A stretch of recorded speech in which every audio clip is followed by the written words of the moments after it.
vieram atacar os israelitas em Refidim. Então Moisés disse a Josué: escolha alguns dos nossos homens e lute contra os amalequitas. Amanhã tomarei posição no alto da colina com a vara de Deus em minhas mãos. Josué foi então lutar contra os amalequitas conforme Moisés tinha ordenado. Moisés, Arão e Hur, porém, subiram ao alto da colina. Enquanto Moisés mantinha as mãos erguidas, os israelitas venciam. Quando, porém, as abaixava, os amalequitas venciam. Quando as mãos de Moisés já estavam cansadas, eles pegaram uma pedra e a colocaram debaixo dele, para que nela se assentasse. Arão e Hur mantiveram erguidas as mãos de Moisés, um de cada lado, de modo que as mãos permaneceram firmes até o pôr do sol. E Josué derrotou o exército amalequita ao fio da espada. Depois o Senhor disse a Moisés: escreva isto num rolo como memorial, e declara a Josué que farei que os amalequitas sejam esquecidos para sempre debaixo do céu. Moisés construiu um altar e chamou-lhe Jeová Nissi, o Senhor é minha bandeira. E jurou pelo trono do Senhor: o Senhor fará guerra contra os amalequitas de geração em geração. Que o Senhor nos revele a sua palavra, amém? Meus irmãos, a nossa série continua. O jogo da vida muito além dos 90 minutos. Nós estamos hoje na quarta palavra.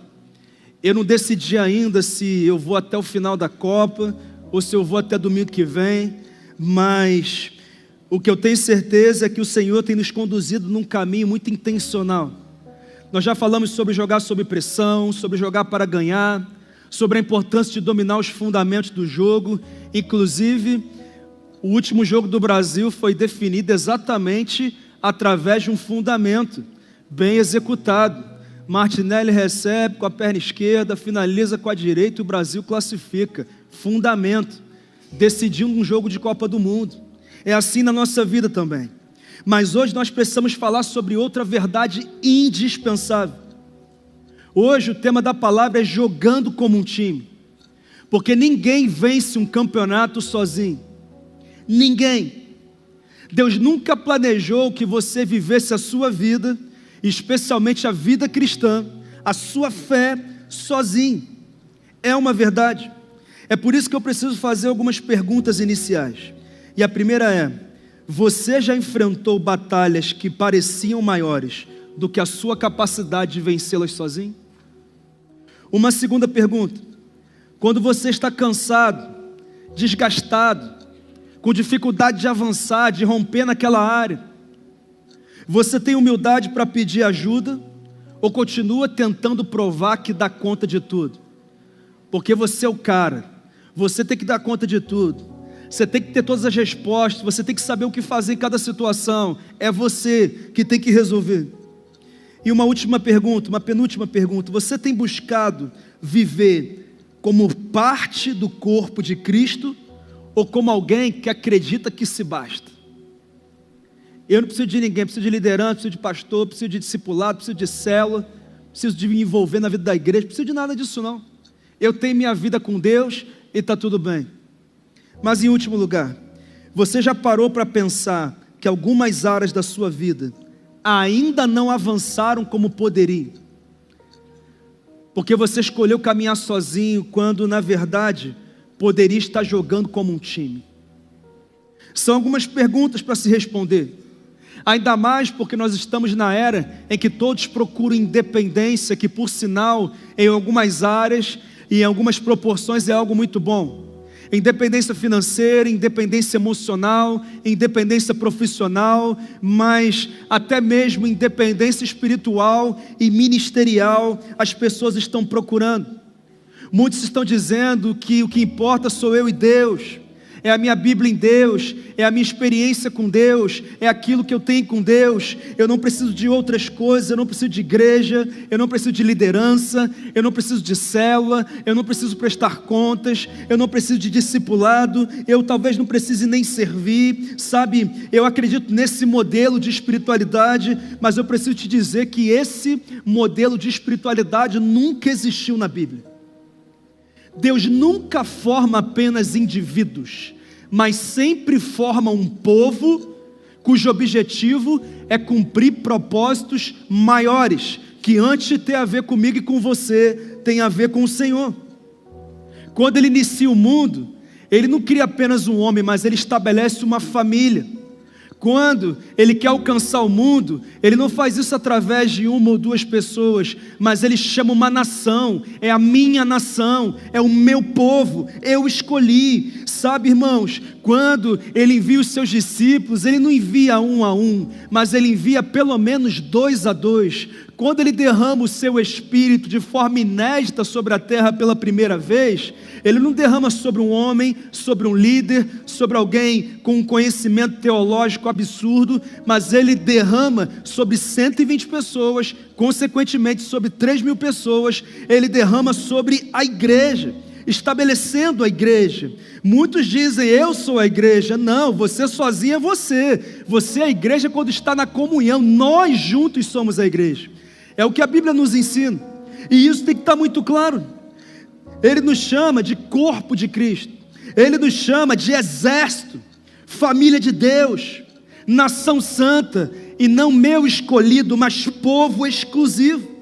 Você percebe que a Bíblia inteira nos direciona dessa forma? No futebol também isso é muito claro, porque nenhuma seleção levanta uma taça de Copa do Mundo porque encontrou um craque somente. A maioria das seleções tem um craque, mas aquelas que conseguem conquistar uma Copa do Mundo são aquelas que entenderam que um craque sozinho não resolve, tem que jogar como um time. Até o Messi, irmãos, para ser campeão do mundo, precisou da Argentina. Até Pelé, o maior da história, precisou de Tostão, Gerson, Rivelino, Jairzinho. Eu não vi esses caras jogando não, mas tem um povo aqui perto de mim que assistiu assim. Entendeu? Eu só ouvi falar. Até o Cristiano Ronaldo, um baita jogador, muitas vezes bola de ouro, melhor do mundo, não conseguiu vencer uma Copa ainda, porque não depende só dele, é um time. É claro que um atacante pode interferir no resultado de uma partida, ele pode decidir uma partida, mas ele depende de quem marca, de quem arma o jogo, de quem defende, ele depende de quem corre, ele depende muitas vezes de quem faz o trabalho que ninguém vê, ninguém percebe, ninguém está tentando, mas ele depende. E meus irmãos, na vida cristã acontece exatamente o mesmo, porque Deus não nos chamou para sermos jogadores isolados, tentando vencer individualmente, mas Ele nos colocou em um corpo, o corpo de Cristo, e no corpo de Cristo, ninguém é tudo, ninguém é inútil e ninguém é dispensável. Todos são necessários, importantes na mesma medida e indispensáveis. Quem entendeu isso aqui, irmãos? Porque isso aqui define o nosso futuro. A grande mentira do nosso tempo é que pessoas fortes não precisam de ninguém, mas a Bíblia o tempo inteiro mostra homens e mulheres de Deus que aprenderam a depender de Deus e contar com o apoio das pessoas. E é exatamente isso que Êxodo 17 nos ensina. Porque nós vemos ali um povo que aprende a colocar em prática um princípio do reino de Deus, que é o princípio da interdependência, onde cada um tem a sua posição, e quem determina a posição não é o jogador, é o Senhor, é o treinador. Ele diz, é aqui que eu preciso de você, é aqui que eu quero você, é isso que eu espero de você. E no meio daquela batalha, com cada um na sua posição, eles obtiveram uma vitória grandiosa, bem diferente da igreja de Corinto, em que cada um queria escolher sua posição, cada um queria definir como que jogava o jogo, cada um queria atender às suas preferências. E é por causa disso que em Êxodo 17, um povo interdependente vence uma grande batalha. Mas em Corinto, uma igreja adoece e não consegue ver a glória de Deus no seu meio, se alastrando sobre uma cidade que precisava. Exatamente por isso. Mas vamos entender o contexto aqui? Você sabe que em Êxodo 17, Israel havia acabado de sair de 437 anos de escravidão no Egito. Deus levantou um líder chamado Moisés, enviou pragas, confrontou Faraó, abriu o Mar Vermelho. No início do capítulo 8, inclusive, ele também pede para que Moisés, num ambiente que não tinha água, batesse na rocha, e quando ele bate na rocha, começa a jorrar água. Deus conduziu a história de forma poderosa, algo impressionante. Mas então nós chegamos nesse momento, capítulo 17, no verso 8, uma guerra grandiosa, uma guerra assustadora. O texto conta que Amaleque decidiu entrar em guerra com Israel. Os amalequitas não eram qualquer inimigo, eles eram conhecidos como os terroristas do deserto. Eles matavam mulheres, idosos, crianças. Eles eram cruéis, malignos, um povo complicado, um adversário que, por muitos momentos na história de Israel, entrava novamente contendendo com Israel. Os amalequitas era tipo a Argentina com o Brasil, irmão. É tipo isso. Parece que você bate, mas está sempre vivo. Nunca morre definitivamente. Era a realidade de Amaleque diante de Israel. Mas o detalhe mais importante desse texto é a forma como Deus escolhe dar a vitória ao povo. Porque um Deus poderoso como esse poderia simplesmente liberar uma derrota definitiva do céu na terra. Ele podia matá-los com uma palavra, ele podia gerar confusão no meio do exército, assim como fez com outros exércitos. Ele poderia abrir a terra, como fez em Números 14, e o exército ser engolido pela terra. Ele poderia fazer tudo isso, mas escolheu fazer através da interdependência do povo. Posicionou cada um, e no final de tudo, o nome que foi exaltado não foi o nome de cada um, porque essa batalha não termina com alguém dizendo: Josué foi o cara, Moisés foi o cara, Arão e Hur eram espetaculares. Não, esse texto termina com o Senhor dizendo: Jeová Nissi, o Senhor é a minha bandeira. Foi Ele que me deu a vitória, foi o Senhor. Quando uma igreja, quando uma célula, quando uma família, quando uma empresa joga como um time, no final, quem é exaltado é o Senhor, com esse espírito de cooperação. Quem entendeu isso aqui, irmãos? Pastor, por que Deus fez isso? Porque Ele não queria apenas entregar uma vitória a Israel, Ele queria formar uma identidade ao seu povo. E o povo de Deus tem como identidade o entendimento de que eu sozinho não me basto, de que eu não sou melhor do que ninguém, eu só cumpro uma função diferente, mas o propósito é o mesmo, a missão é a mesma, e quando todos fazem a sua parte, o reino avança e o nome do Senhor é glorificado. É exatamente isso que acontece aqui. Inclusive em Corinto, Paulo fala a mesma coisa. Membros são muitos, funções diferentes, mas todos necessários, porque no reino de Deus ninguém é tudo, ninguém é inútil e ninguém é dispensável. Nós vamos aprender alguns princípios, então nós vamos orar e vamos seguir para uma semana poderosa e um domingo de vitória, né, irmão? Vamos lá. Primeiro princípio: Deus distribui funções e responsabilidades diferentes para uma mesma missão. Olha o que diz os versos 9 e 10. Então Moisés disse a Josué: escolha alguns dos nossos homens e lute contra os amalequitas. Amanhã tomarei posição no alto da colina com a vara de Deus em minhas mãos. Josué foi então lutar contra os amalequitas conforme Moisés tinha ordenado. Moisés, Arão e Hur, porém, subiram ao alto da colina. Irmãos, como eu falei na introdução, Deus poderia ter estabelecido uma vitória absoluta só pela intervenção do poder dele, mas ele decidiu formar um princípio, uma cultura no meio do povo. Ele manda Moisés ficar no alto do monte, e o papel de Moisés era manter seus braços erguidos como cobertura espiritual sobre Israel naquela batalha. Ele manda Josué ir para a frente de batalha como comandante daquele exército, e o povo, em parte o exército, atacar Amaleque de frente, cara a cara, combate corpo a corpo. Arão e Hur, ele manda que fiquem próximos de Moisés. porque chegou uma hora que Moisés não aguentava mais manter os braços erguidos, então quando os braços eram abaixados, o povo começava a perder na batalha, mas quando eles eram erguidos novamente, o povo começava a vencer. Então foi necessário uma sustentação através de pessoas ao braço de Moisés, que na verdade era a vitória do Senhor naquele momento. O que eu percebo aqui é que havia o mesmo propósito, a mesma missão, com funções e responsabilidades diferentes. Pastor, qual era a missão, qual era o propósito? Sempre que eu prego o Antigo Testamento e falo do povo de Israel, eu preciso relembrar duas coisas. Primeiro, que Paulo, quando escreve aos Coríntios, vai dizer que essas coisas foram escritas para nos advertir, para nos ensinar. Os princípios do Antigo Testamento nos advertem, nos ensinam, nos posicionam para viver a vida com o Senhor hoje. E a segunda coisa é que Deus escolheu redimir a humanidade através de um plano perfeito.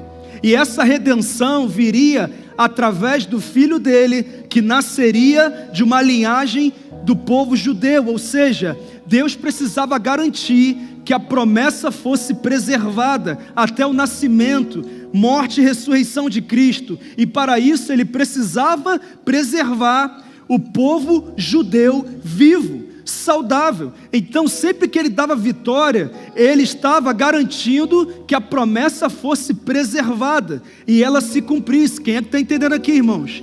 O propósito era esse, não tinha a ver com Israel apenas, com Moisés apenas, mas enquanto essa história estava sendo escrita, havia uma história muito maior sendo escrita. E eu queria que você entendesse que enquanto essa história da sua vida, dessa situação está sendo vivenciada, há uma história muito maior acontecendo para cumprir propósitos muito maiores sobre a sua vida e através da sua vida. Quem está entendendo isso aqui, irmãos?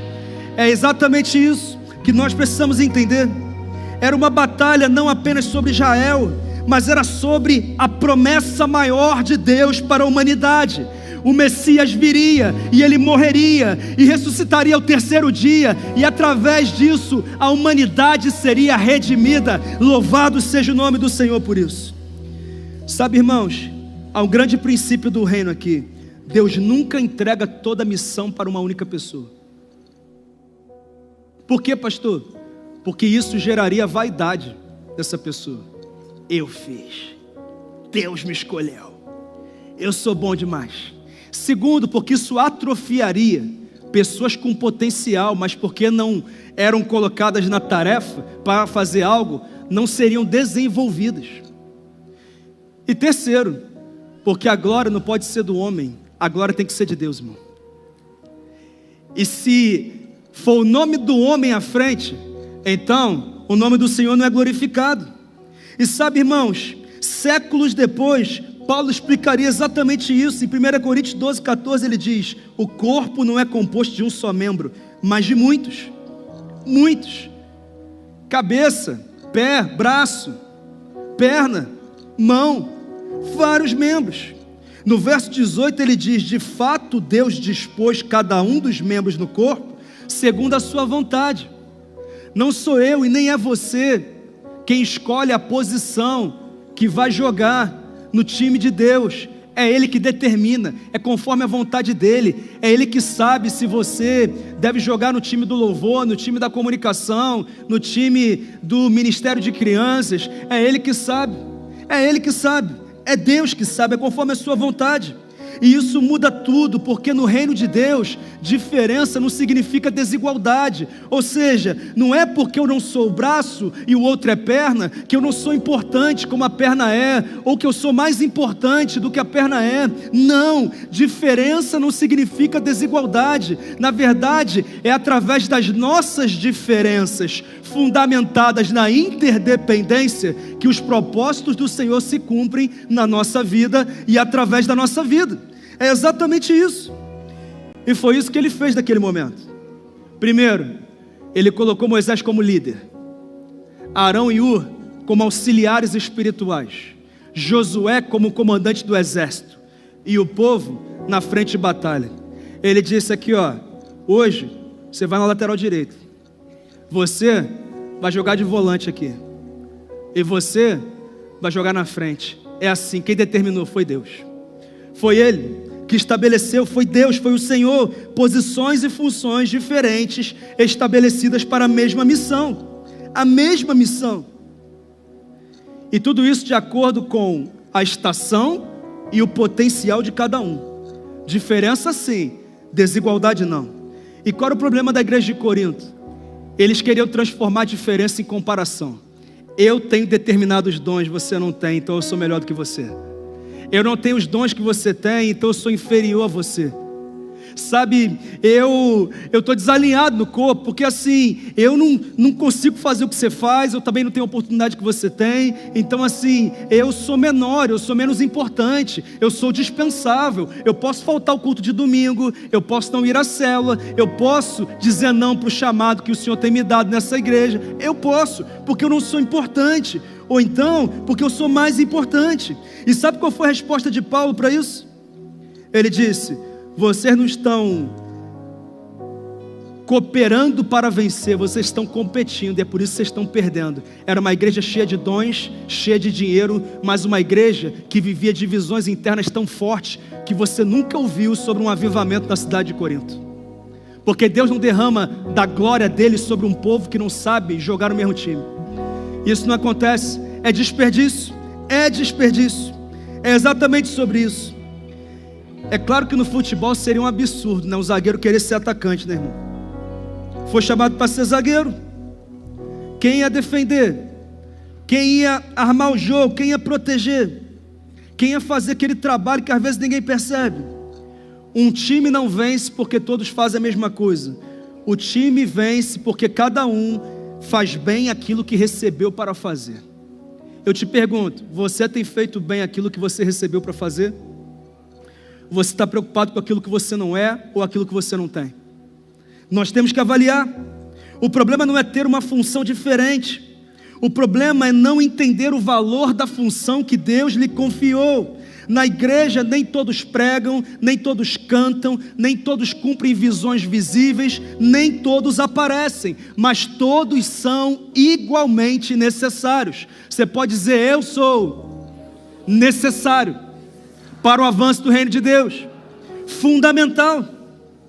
Eu fico pensando, se Josué tivesse caído na tentação que algumas pessoas caem, se ele estivesse lá no vale, na batalha, e olhasse para o monte e dissesse: ô Moisés, por que eu não posso ficar aí com os braços estendidos e você vem aqui para frente de batalha?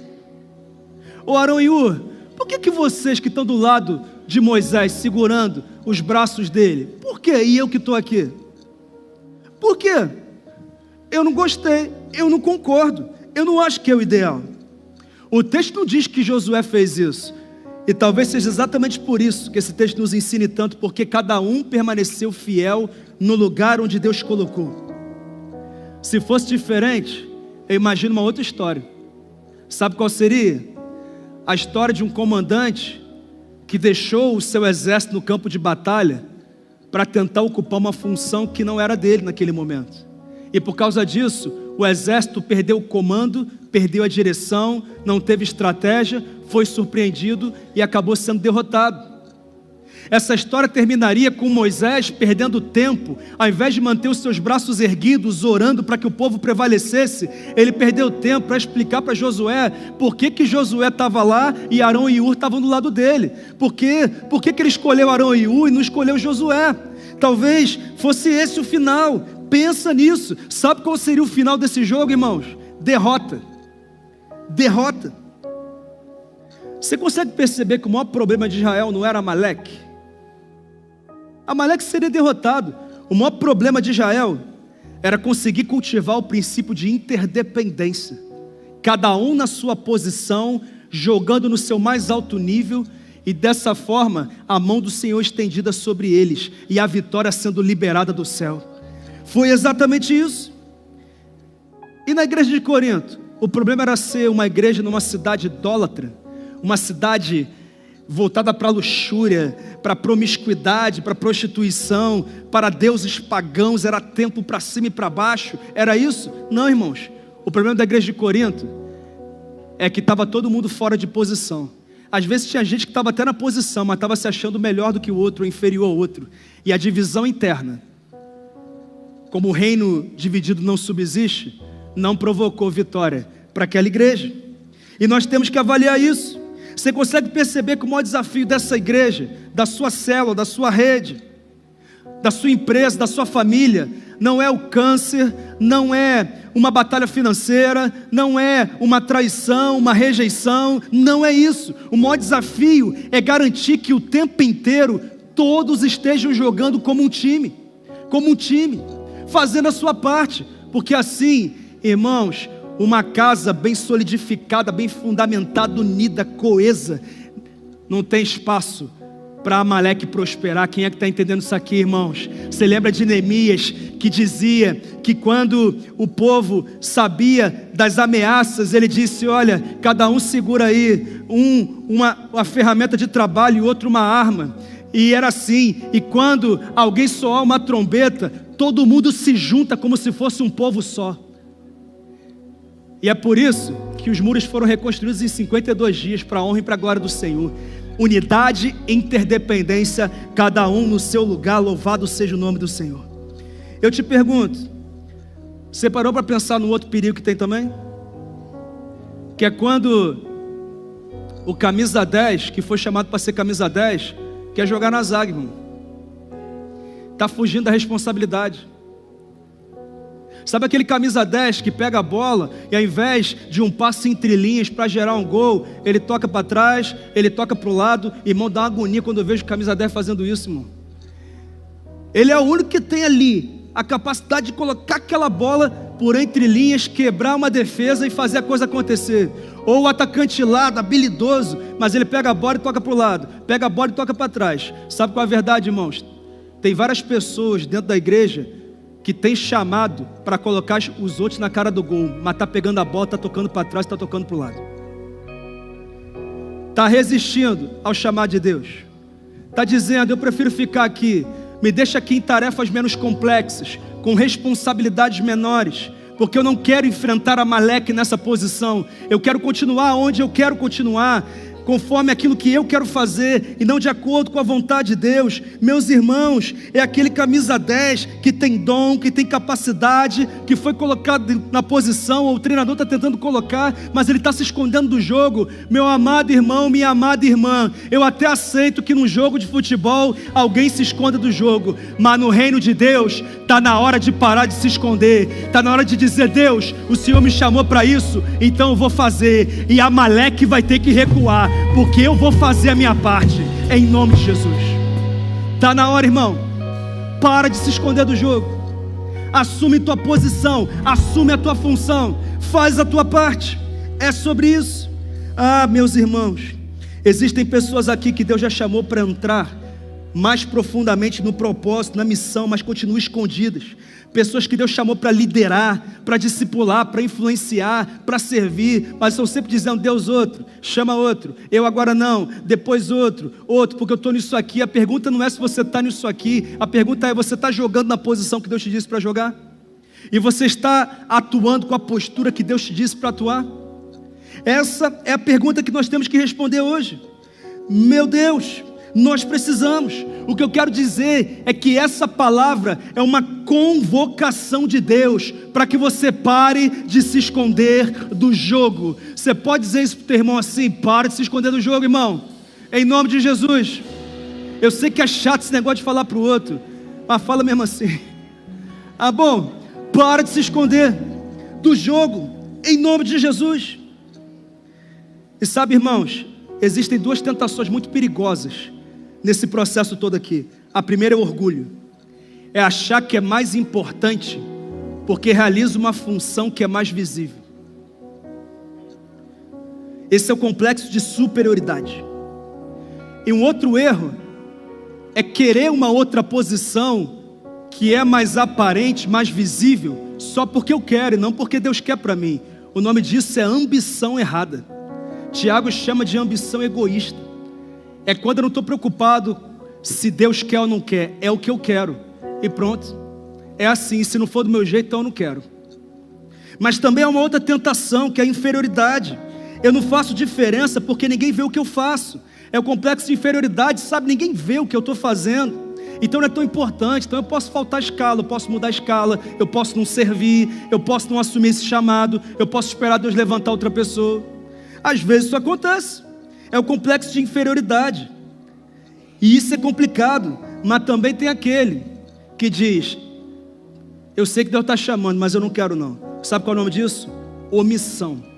E a Bíblia diz que só existem 2 tipos de pecados: o pecado de comissão, que é fazer o mal, fazer o que é errado, e o pecado de omissão, que é deixar de fazer o bem, deixar de fazer aquilo que é certo.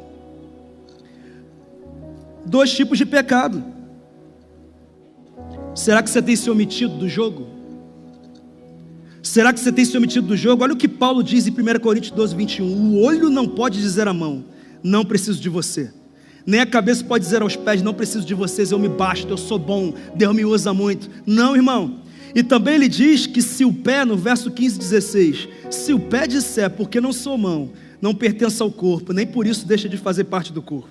E se o ouvido disser porque não sou um olho, não pertence ao corpo, nem por isso deixa de fazer parte do corpo. Cada um tem uma função, conforme a sua estação. Deixa eu te falar uma coisa. Às vezes, a nossa posição corresponde à nossa estação. Como assim, pastor? Jesus, na sua primeira vinda, veio para servir e morrer na cruz. Foi isso, por isso que ele foi humilhado, por isso que ele viveu o que viveu, por isso que muita gente não reconheceu quem ele era. Mas a Bíblia diz que a posição com a qual ele voltará não será a mesma posição com a qual ele veio. Ele não virá para servir, ele virá para reinar, ele virá para julgar as nações, ele virá para estabelecer o fim da história, inaugurar novos céus e nova terra. Se alguns não reconheceram quem ele era, a Bíblia diz que nesse dia final todo olho verá e toda língua confessará que Jesus Cristo é o Senhor. Posições diferentes. Da mesma forma foi Josué. Josué era o que em Êxodo 17? Era o que? Comandante do exército. Quem era o líder do povo? Moisés. Mas anos depois da morte de Moisés, quem assumiu a liderança? Quem foi? Josué. Porque a estação mudou, então a posição também tem que mudar. Foi o que aconteceu. Sabe qual é a verdade, irmãos? São 2 na verdade. A primeira é que Deus coloca sobre o muito aquele que é fiel no pouco. Tem gente preocupada com a liderança maior, com o cargo melhor, com a realidade maior, com a conquista maior, enquanto Deus está preocupado em observar o que você está fazendo nessa tarefa menor que você realiza hoje. Ele está observando a sua excelência ou a sua negligência, entendendo se Ele pode te colocar numa nova posição. Então Josué foi um baita comandante de exército antes de ser um baita líder, e você também tem que ser um baita estagiário, um baita colaborador dessa área, uma baita pessoa que participa dessa área da igreja, antes que o Senhor te coloque sobre algo maior, porque o que Ele tem para essa estação, talvez para você seja uma tarefa diferente, que talvez nem seja o que você quer, mas seja o que você precisa, para forjar você, para tratar você, para aperfeiçoar você, para que então você seja um dia aquilo que Deus chamou para você. Mas tem uma outra coisa também. Tem gente que a estação já mudou, mas ainda insiste na mesma posição. Ah, pastor, porque na igreja que eu era eu servi nessa área, e na outra igreja que eu era eu servi nessa área, e aqui na Atitude eu vou servir nessa área. E eu te pergunto, e se Deus quiser mudar a tua posição nessa igreja? Eu lembro que a minha vida inteira eu toquei no ministério de louvor, como o Harrison no baixo, ou como o Ítalo no violão, até que eu cheguei na Atitude, e Deus começou a falar: a estação mudou, Bruno, a posição vai ter que mudar também. Eu tenho um chamado pastoral para você. Se eu ficasse ali dizendo, não, eu quero isso, eu sempre fiz isso, eu domino isso, eu sei tocar baixo, sei tocar violão, conheço todas as músicas, já está tudo certo, eu vou mudar de posição agora. Não, agora que eu controlei, agora que eu estudei, agora que eu me preparei, agora que eu sou um expert no assunto, o Senhor vai me mudar de posição. A Bíblia diz que Ele distribui cada um no corpo conforme a sua vontade e não conforme a nossa vontade. Eu tenho convicção de que tem pessoas jogando em posições que já deveriam ter sido abandonadas. Nessa igreja, Deus quer mudar a posição de algumas pessoas aqui. Eu creio nisso. Deus está chamando muitas pessoas para a liderança, para o discipulado, para outras áreas. Ele está dizendo: você foi camisa 5, agora vai ser camisa 10. Você jogou com a camisa 2, agora eu tenho a camisa 7 para você. É para mudar de posição. E quando isso acontecer, se prepare. Não é o que você viveu de grande no passado que vai nortear a sua vida, mas são as coisas maiores que o Senhor tem para você a partir de hoje, que vão nortear a sua história. Quantos recebem essa palavra aqui? No nome de Jesus. Mudar de posição. Mudar de posição. Talvez seja a realidade de algumas pessoas aqui. O Senhor está te chamando. O Senhor está te chamando. Você está sendo fiel na posição que Deus chamou, ou está se escondendo do jogo? Ou está querendo outra posição? É importante você entender. Mas em penúltimo lugar, Deus permite limites para nos ensinar dependência. Olha o que diz os versos 11 e 12.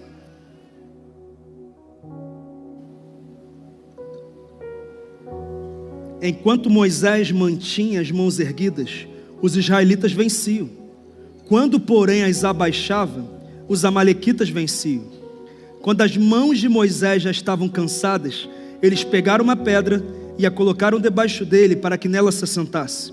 Arão e Hur mantiveram erguidas as mãos de Moisés, um de cada lado, de modo que as mãos permaneceram firmes até o pôr do sol. Meus irmãos, talvez seja o momento mais marcante desse texto, porque as mãos, os braços de Moisés se cansaram. E eu queria dizer assim, que não era qualquer um, né? Era Moisés, né, irmão? O libertador do povo. O cara que enfrentou Faraó. O cara que disse: virão pragas, e as pragas chegaram. O cara que levantou o cajado e o mar se abriu. O cara que, quando não tinha água no deserto, bateu na rocha e a água saiu da rocha. Irmão, não era qualquer um. Não era qualquer um. Era Moisés, o grande líder. Mas esse texto nos revela algo importante. Até Moisés tinha limite. Até ele. E talvez isso seja necessário de ser falado, porque nós gostamos de celebrar força, conquistas e resultados, mas temos dificuldade de admitir fracassos, limitações e cansaços. Nós vivemos em uma geração onde todo mundo quer mostrar o braço levantado. Eu consigo, eu mantenho, eu sustento, mas quase ninguém tem coragem de admitir quando o braço está pesado, quando está cansado. Mas a Bíblia nunca escondeu os limites dos homens e mulheres de Deus. Você quer um exemplo? Elias viu fogo do céu cair através de uma declaração, uma oração dele. Mas no capítulo seguinte, estava debaixo de uma árvore, totalmente esgotado, dizendo para Deus: Deus, eu quero morrer. Um profeta de Deus. Jeremias, conhecido como profeta chorão, foi chamado por Deus, mas chorou pelo peso da sua missão. O apóstolo Paulo, um dos maiores missionários da história da igreja, em 2 Coríntios 1,8 diz: fomos sobremaneira oprimidos, além das nossas forças, a ponto de perdermos a esperança da própria vida. Irmãos, e o próprio Jesus, que no Getsêmani faz uma oração angustiada: a minha alma está profundamente triste até a morte, está pesado. Irmão, nós temos que olhar para isso e entender que o chamado não elimina a humanidade, a unção não elimina a limitação, e a fé não significa ausência de cansaço. Nós precisamos reconhecer isso.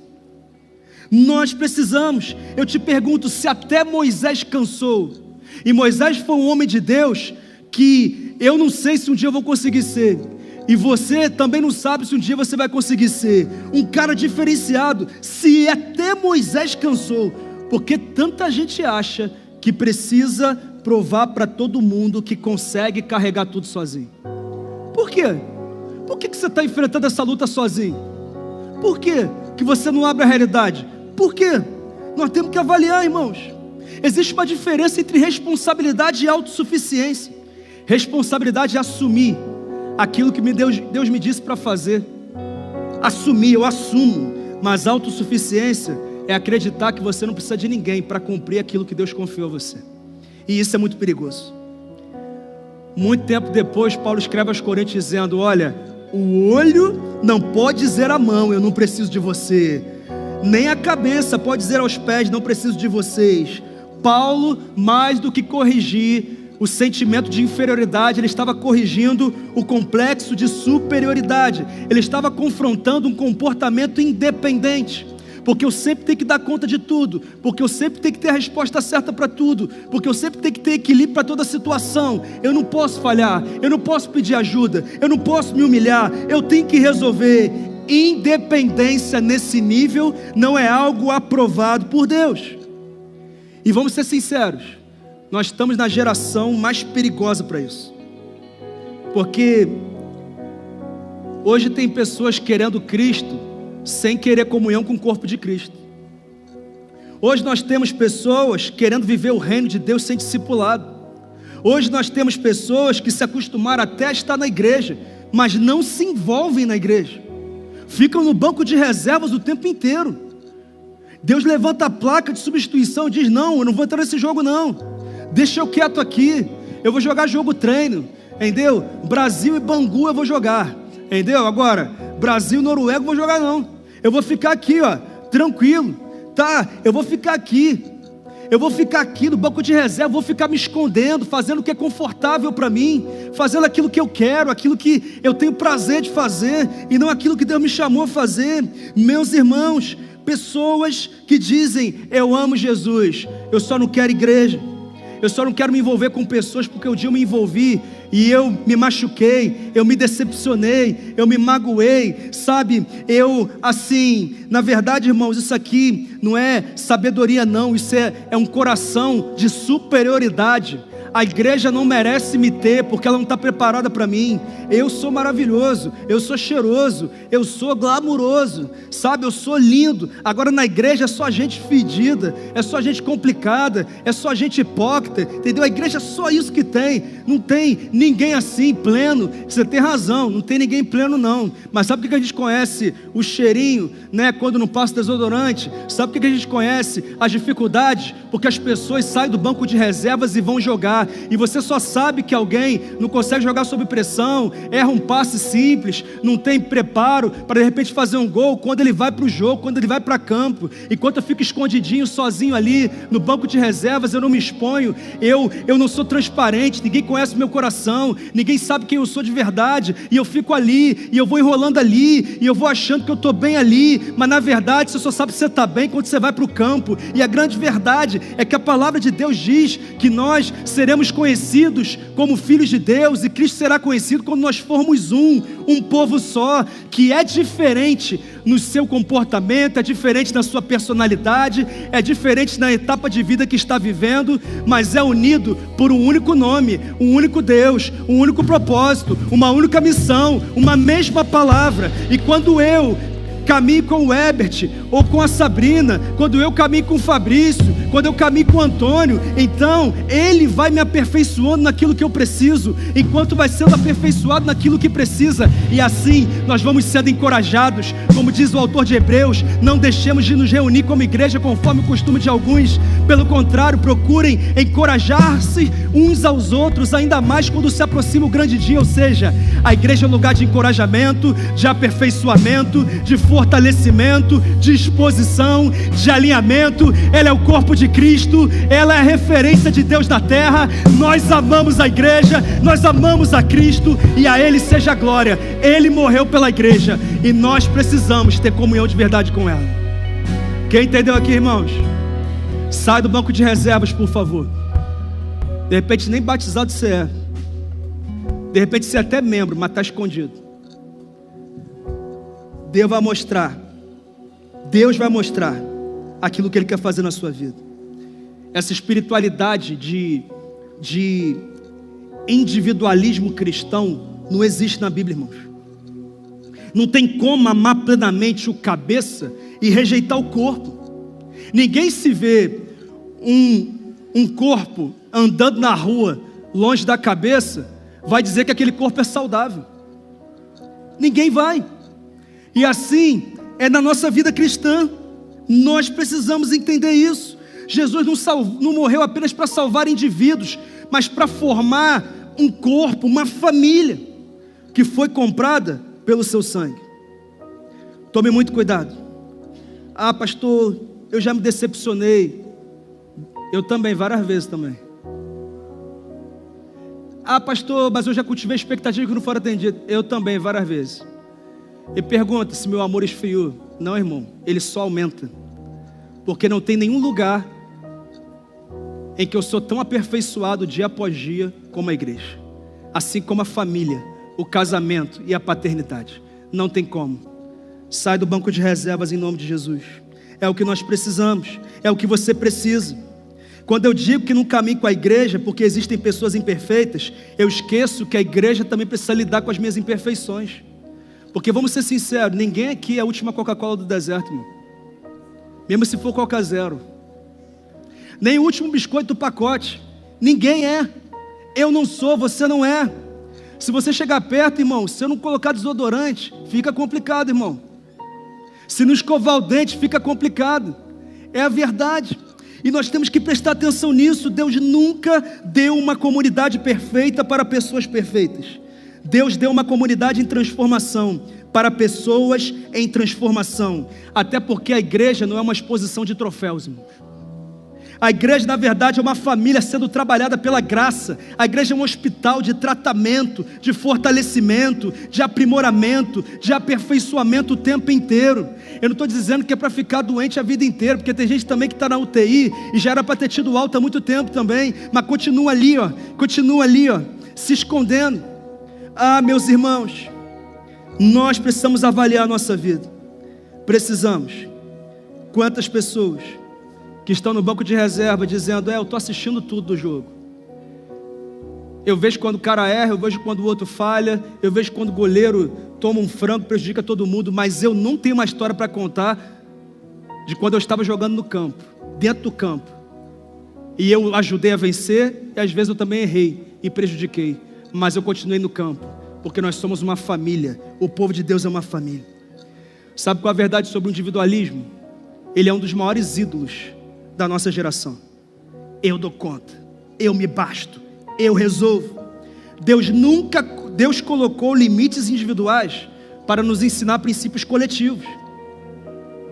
Pastor, Moisés cansou. Sabe por que Moisés cansou? Não foi uma falha do plano de Deus, mas foi parte do plano de Deus.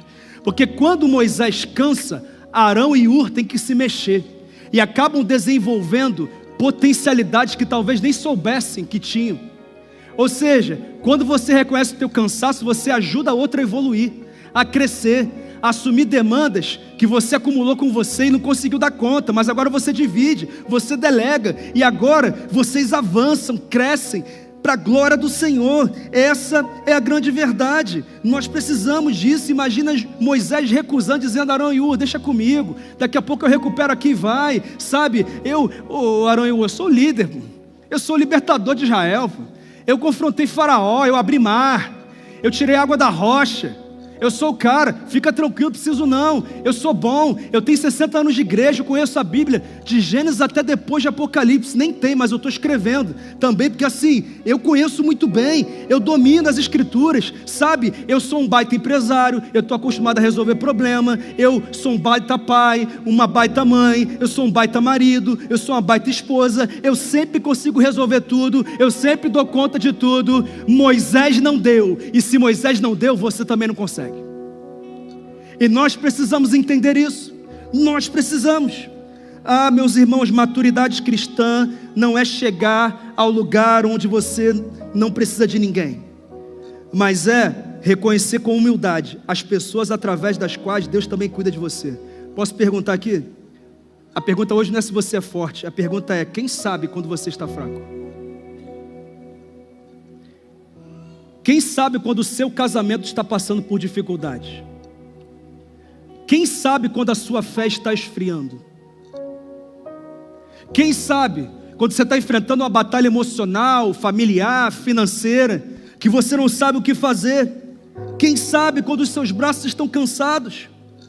Entenda uma coisa, uma vida em que ninguém conhece as suas fraquezas é a mesma vida em que ninguém te apoia nas suas batalhas. Você não consegue avançar, romper, e nós precisamos entender. O que eu quero dizer é que às vezes Deus permite o cansaço, não apenas para tratar você, mas para revelar Arão e Ur, para revelar os apoiadores, os ajudadores. É isso que Ele faz. Uma igreja saudável não é composta por uma pessoa forte que carrega todos, mas é formada por pessoas diferentes, sustentando umas às outras debaixo da mão poderosa do Senhor. Porque no reino de Deus, interdependência não é sinal de fraqueza, mas é sinal de maturidade. E nós precisamos de maturidade, em nome de Jesus. Mas, em último lugar, eu aprendo nesse texto que Deus usa a interdependência para edificar o corpo e revelar a sua glória. Vamos ler os versos 13 a 16, por favor. Olha o que dizem. E Josué derrotou o exército amalequita ao fio da espada. Depois o Senhor disse a Moisés: escreva isto num rolo como memorial, e declara a Josué que farei que os amalequitas sejam esquecidos para sempre debaixo do céu. Moisés construiu um altar e chamou-lhe Jeová Nissi, o Senhor é minha bandeira, e jurou pelo trono do Senhor: o Senhor fará guerra contra os amalequitas de geração em geração. Irmãos, o texto termina de forma grandiosa. Depois de tudo que nós vimos acontecer, termina dizendo que Josué derrotou os amalequitas ao fio da espada. O jogo foi vencido, a batalha foi vencida.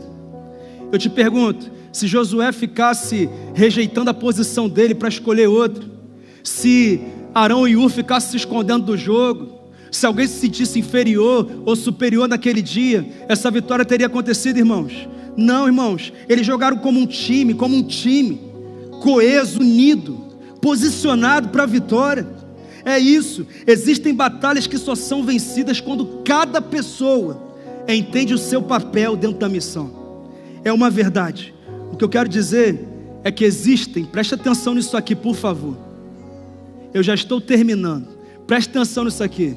Existem gigantes que essa igreja só vencerá quando todos entenderem e cumprirem a sua missão. Quando os pastores, supervisores, líderes, voluntários e membros dessa igreja entenderem e cumprirem a sua missão. Quando ninguém ficar se escondendo do jogo, quando ninguém quiser a posição do outro que ainda não é sua posição, quando ninguém ficar se sentindo superior ou inferior diante daquilo que Deus estabeleceu, quando todos entenderem, eu tenho que arregaçar as mangas, eu tenho que entrar em campo, e eu tenho que jogar para vencer, eu tenho que jogar para ganhar, porque eu sou parte do time de Deus. A igreja vence, termina vencedora, mas isso tem a ver comigo, sabe, irmão? Deus está chamando você a sair do banco de reservas e entrar no campo. Está chamando, e não para jogar na lateral direita, que nem você jogou a vida inteira, talvez seja para jogar no meio de campo. Eu não sei onde você vai jogar, Deus sabe. E vamos ser sinceros, você também sabe. Você só não quer ouvir o que Ele está falando. Você só não quer receber. Essa é a grande verdade. E nós temos que avaliar isso. E as famílias? Tem família perdendo para Amaleque, não porque não tem potencial para ganhar, não porque Deus não está com vocês, mas porque você não joga como um time. Marido compete com esposa, esposa compete com marido, filho compete com pai e mãe. Cada um está na sua carreira solo, quer lançar o seu disco de ouro, está querendo, enquanto precisa entender que na verdade uma família não vence porque um é muito bom e o outro não é. Uma família vence quando marido, esposa, pai, mãe e filhos decidem entrar em campo e cumprir a sua função, a sua posição. Filho tem que honrar pai e mãe, nada mais. Obedecer, honrar pai e mãe. Ah, mas eu não concordo, o problema é teu. Foi a Bíblia que disse. A Bíblia determinou. Ah, meu pai é assim, não interessa. Não perguntou se o pai é bom, se a mãe é boa. Disse que tem que honrar pai e mãe para que te prolongue seus dias na terra. Tem filho até hoje dando de cara na vida aí, sofrendo na vida aí, porque não aprendeu o princípio de honrar pai e mãe. Pastor, eu nem posso mudar porque meus pais foram embora já. Não, irmão, você pode sim. Você se arrepende de hoje e diz: eu mudo a minha postura, a partir de agora eu honro pai e mãe. É assim, não é diferente. Os pais não podem irritar os filhos, é princípio da palavra, mas não irrita filho quem faz o que o filho não quer, irrita filho quem fica sempre fazendo o que o filho quer, não diz não coloca limite, não aguenta um choro, não aguenta uma reclamação, não aguenta murmuração. Não, irmãos, sabe quem irrita filhos? É exatamente isso, porque esse filho, quando chegar no mercado de trabalho, quando chegar no mundo que é feito de leão, só de fera, e receber um não, vai querer desistir da vida, vai querer desistir do emprego, vai querer desistir do ministério, porque nunca recebeu um não, nunca teve limites impostos sobre a sua vida, não sabe lidar com isso. Então pai e mãe irrita filho, quando lá na frente o filho diz: por que meu pai e minha mãe não disseram não? Por quê? Por quê? Que não havia um limite. Por quê? Pai e mãe. E sabe qual é a verdade? Na sua empresa também existem gigantes que só vão ser vencidos quando houver interdependência. Tem funcionário, colaborador e dono de empresa que quer construir a sua carreira só. É o meu projeto, é a minha missão, é a minha vida, é o que eu quero. Enquanto isso, os outros vão ficando de lado. As decisões são tomadas sem pensar no outro. E eu vou seguindo assim, e por aí vai. E eu vou caminhando assim, eu trabalho assim. Mas irmão, deixa eu te falar uma coisa. A empresa não é nem sobre o propósito secundário da empresa. A empresa é sobre o nome do Senhor sendo glorificado, exaltado, honrado. Por onde o nome da tua empresa chega, o nome de Cristo tem que chegar. É exatamente assim. São detalhes importantes. Mas irmãos, sabe o que eu acho poderoso? Eu acho poderoso que a vitória aconteceu. Ele disse que Josué derrotou os amalequitas ao fio da espada. Então Deus disse: ô Moisés, faz um memorial. Irmão, toda vitória nós temos que fazer um memorial. Ainda mais sobre a Argentina, né, irmão? Tem que ser assim. Sobre os amalequitas, tem que ser assim. Um memorial, irmão. E aí Moisés levantou um altar, fez um memorial e deu o nome: Jeová Nissi. O Senhor é a minha bandeira. Sabe o que é isso, irmãos? Geralmente o nosso nome acompanha as nossas vitórias, porque ele alcançou isso, porque ele conseguiu esse resultado, porque ele fez algo impressionante, porque ele foi muito usado por Deus, porque olha, ninguém é como ele no segmento dele, olha quantos seguidores ele tem, olha quanta gente elogiando ele, olha quanta gente admirando ele. Irmãos, esse é um problema muito grande, e esse texto nos ensina exatamente o que aconteceu, porque essa história não termina dizendo que Moisés foi um baita líder, ou que Josué foi um baita comandante, ou que Arão e Ur foram excelentes naquilo que fizeram, ou que o exército tirou onda na sua performance na batalha. Esse texto termina com todos eles levantando um altar, fazendo memorial, dizendo: não é Moisés, não é Josué, não é Arão, não é Ur, nem é Israel, mas é Jeová Nissi. O Senhor é a nossa bandeira, e a Ele seja a honra, a Ele seja a glória, a Ele seja o poder. É o Deus que nos dá a vitória. Jeová Nissi, o Senhor é a minha, é a sua, é a nossa bandeira. Aleluia, louvado seja o nome do Senhor. Irmãos, Ele é a nossa bandeira. Essa igreja, esse tempo não é sobre mim, não é sobre você, é sobre Ele, Jeová Nissi. Ele é a nossa bandeira. A bandeira carrega a identidade. Carrega a identidade. A identidade de um povo. E o povo de Deus tem uma bandeira só. É o Jeová Nissi. Ele é a nossa bandeira. Louvado seja o nome do Senhor. Sabe, irmãos, Ele ainda disse assim: eu exterminarei Amaleque da terra. Não foi apenas uma vitória. Ele disse: eu vou acabar com os amalequitas. Vão ouvir sobre o que eles foram, mas não sobre o que eles são, porque eu vou dizimar esse povo, eu vou exterminar. Porque quando o meu povo trabalha com interdependência, com unidade, eu coloco a minha mão sobre eles. Quando você entende que não é sobre você, é o que eu quero, é como eu penso, eu coloco a minha mão. Quando no casamento você entende que não é o que a esposa quer, não é o que o marido quer, não, mas é sobre o que ele quer, Deus coloca a mão, irmão. Porque aí você está dizendo: Ele é a minha bandeira. Moisés ergueu os braços e ele se cansou, mas teve um que manteve seus braços erguidos até o fim. O que sustentou não foi o preparo físico dele, mas foram os cravos de 18 centímetros cravados nas suas mãos, e o amor que ele tinha por toda uma humanidade que não conseguiria pagar o preço do pecado. Ele sustentou até o final. E no final ele disse: a ti entrego o meu espírito. Eu fiz a minha parte. E ele morreu. A sexta-feira foi muito difícil. O sábado talvez tenha sido pior, porque pior do que a certeza da morte é a incerteza do que vai acontecer. Mas no terceiro dia, aqueles braços que ficaram erguidos, a Bíblia diz que eles foram lá e tentaram encontrá-lo, mas a pergunta foi: por que você procura entre os mortos aquele que vive? Ele ressuscitou, ele venceu a morte, ele venceu, ele, o Jeová Nissi, a nossa bandeira, ele venceu. Ele fez isso por mim, ele fez isso por você. Você já recebeu isso na sua vida? Eu quero convidar nesse momento você a fechar os seus olhos, baixar sua cabeça. Eu vou fazer